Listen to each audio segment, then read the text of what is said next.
Good morning, everyone. Welcome to another vlog from Fiji. Today, we are visiting Sigatoka Sand Dunes. These sand dunes basically are a national park and is managed by the National Trust of Fiji. So, the sand dunes are located around 3 kilometers from Sigatoka towards Nandi, and they're again on the Queen's Road. So this is where the Sigatoka Sand Dunes main official building and the entrance is. So you can park your car right inside.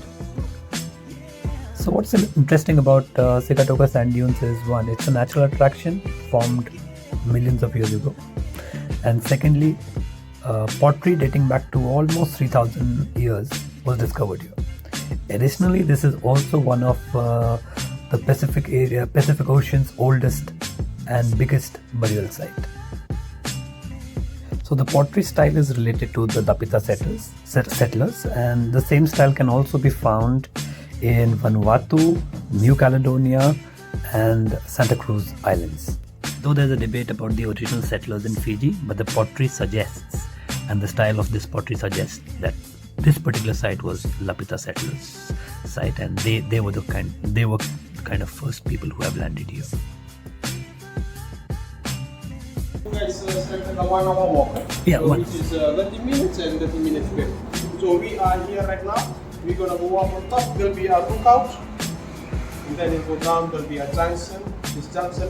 So you take the people right and go up on another lookout. We'll go down on the small dunes right to the beachfront. Right. This is our beachfront. Okay. And then from here to here, it's about 100 meters. You'll find beach teepee along the beachfront. This is the beach teepee. They were made with driftwood. And then okay. We'll come in this side. Right. It connects us to the track and to our cement track and back to our big mountain forest. So we decided on taking the short route, which is for 1 hour. There's another track for almost 3 hours. We didn't have the time, so we didn't go towards the other side. But site number 6, which was there on the map, is the place where the burial site is basically. So the smaller track has been, the 30 minutes trek to one side has been divided into 4 points, and these 4 points, they have their own lookout points. The way I would not suggest this particular trek for people who cannot walk or have difficulty in any kind of situation where mobility is an issue. Small kids, definitely they'll enjoy this trek, and the views definitely are again mesmerizing. You can see the highlands. You can also see the Sigatoka valley from the second part of the sand dunes. So the Yutanga lookout, that's the first point. This is the view that we get.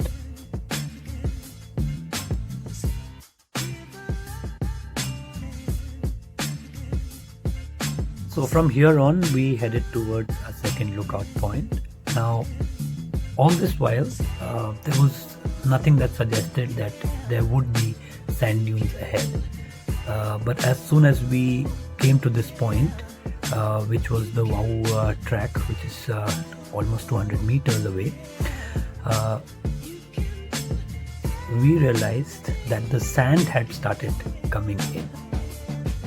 So we went ahead with a smaller trek, and as soon as we crossed the 200 meters, you can see how the sand is, right?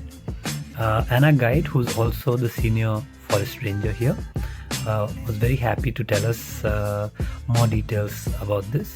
So he was giving phenomenal information to us, and he was so fit while running around. So this was his 9th round, and he had done 6 of the longer treks, and this one was the 3rd smaller trek that he was doing with us. To give you an idea, where you can see me pointing is the place where we started from, and we've traveled all the way here, and this is basically the second lookout. We are heading towards the seashore, and that's where the first point of contact with the beach would be.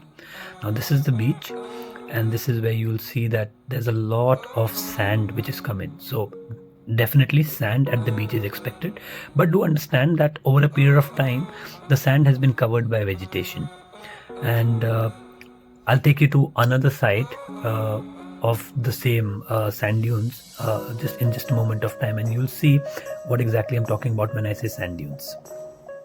So the guide informed us that most of the island, till pretty much the interior part of the island, everything was a sand dune before, and over a period of time the vegetation cover started, and that's how the island became fertile basically. And what they're doing at the moment is planting all these creepers so that the sand can be placed in one. So this is what we were talking about as far as the beach teepee was, the thing that you just saw. So we have been lucky as far as our visit to sand dunes has been concerned, because as you can see, you've got an overcast sky, so not much of a sunlight. Otherwise, when people come here, they always complain that it's too hot and the sand was too hot to walk on. So choose a day, and if you do get a day which is very hot, then appropriate footwear, appropriate clothes, at least a sunshade, sun cap, and a lot of sunscreen if you use that. So on the sides, what you can see is the teepee. Now these teepees are also used by the forest rangers when they come here to stay. So now we are heading back to the entrance of this place, and there's a cement track which follows after these sand dunes.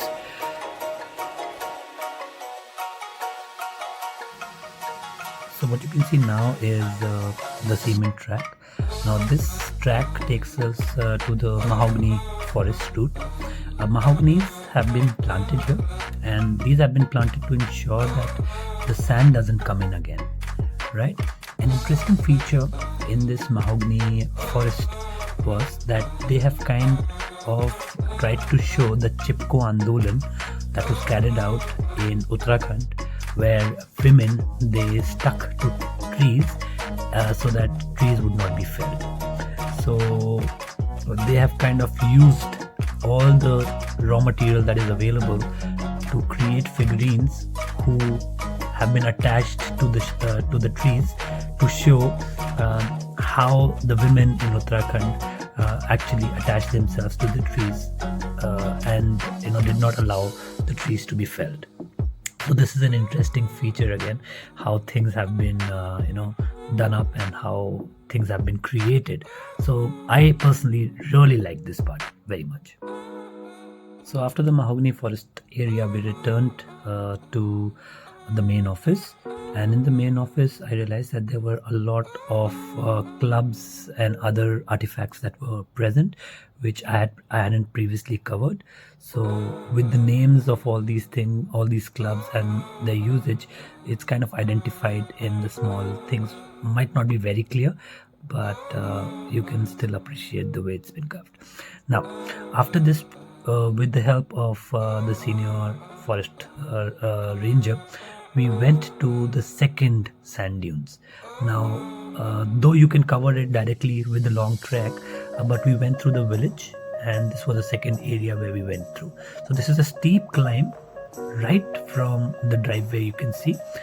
So in case if you have mobility issues, as I said previously, please do not risk it, because generally this area is very warm and you will find it very difficult to climb the steep slope that is there. Plus, with the sand being very loose, it takes extra efforts to climb this. So once we reach the top, to imagine sand dunes of this size, we felt that we had come to a desert. Now I have definitely visited deserts in India. So Jaisalmer, for example, if you are in the center of the sand dune, you would not realize that you are basically close to a beachfront. So this is a very typical feature, and you can see the vegetation on the other side, the greenery on the other side, and the stark opposite, a desert located exactly on the other side. So this is very interesting, and for people who are into natural things, this attraction is not to be missed, I must say. Plus, I would also add that this attraction, the cost-wise, this attraction is one of the cheapest attractions in Fiji. So in total, I think we paid $17 for the three of us. Though, however, we were told later that if the kid was 6 years or younger, if the age of the kid is 6 years or younger, he doesn't have to pay, and this is free of cost. And additional information is that if you book it online, you get a free guide. Fortunately, the forest ranger agreed to go out with us, but if you don't book it online and you don't add the free guide tour, then you don't get it. And we were again lucky that we came at one point of time that the guide was free and there were not much of a visitor movement around. So the next thing that I really want you to see from here is the site 6. So where I'm pointing right now is the burial area where excavation was done, human bones were found, and also the Latipa pottery was found. And even today when you go to this place, we have been told that you can still find human remains. So this brings us to the end of this vlog. I hope you enjoyed it. Till the time we meet again, do take care of yourself and stay safe. Loads of love from Fiji. Bye-bye.